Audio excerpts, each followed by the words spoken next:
I'm pretty sure if I counted up every mistake in this room, they wouldn't come close to the mistakes I made in high school. And that might sound like a joke to all of you, but I promise, if you ask my mother and father, they would agree with me.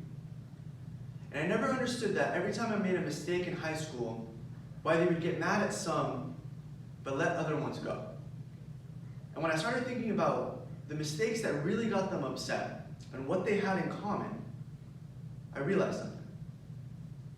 You see, I was always told that I was going to end up at Harvard. I was always told that I was going to be the one in the family to go do something. So my senior year in high school, when I told my mom I was going to community college, and she didn't talk to me for a week, I didn't really understand.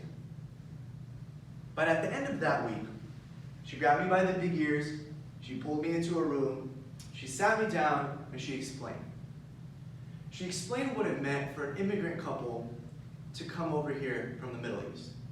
She explained what it meant to give up their hopes and dreams for the betterment of their children. She explained what it meant to not want to get out of bed in the morning. That's when I knew. It's when I realized that being lazy was disrespectful to the people that believed in me. Good morning, everyone. My name is Daneel Touma. And when I was thinking about what I wanted to give a TED Talk on, there was a few things I knew right off the bat. I knew that I didn't want to just bore you with a bunch of statistics on the screen. I knew I didn't want to just pass out a bunch of case studies for you to read. I knew I wanted to speak about something I thought I had authority on. And when I started thinking about that, I realized that the thing I have authority to speak about is a lack of motivation and how you find it.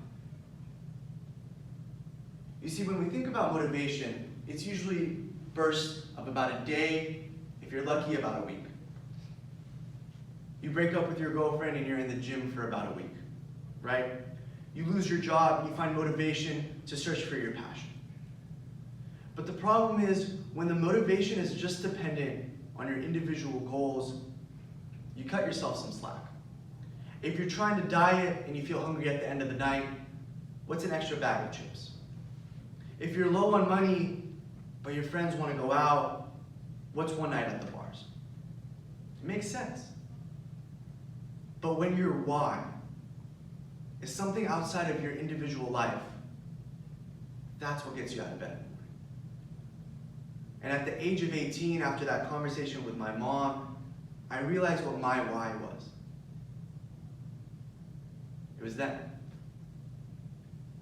I realized that on those days that I woke up and I'd rather just sleep in my bed, on those days that I woke up and I'd rather just be texting my friends, on those days that I woke up and I just wanted to go back to sleep, it was disrespectful to those that believed in me.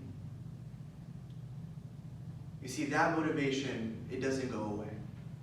When you think about the people that have made sacrifices for you, when you think about the people that associate their names with yours, you never have to think twice about getting out of bed. And it's not just an issue you deal with in the morning. It's an issue that comes throughout all the days.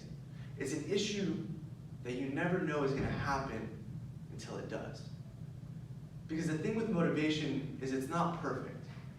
And even after you go home tonight, even after you tell your friends about this TED Talk, and you wake up tomorrow, my advice might work.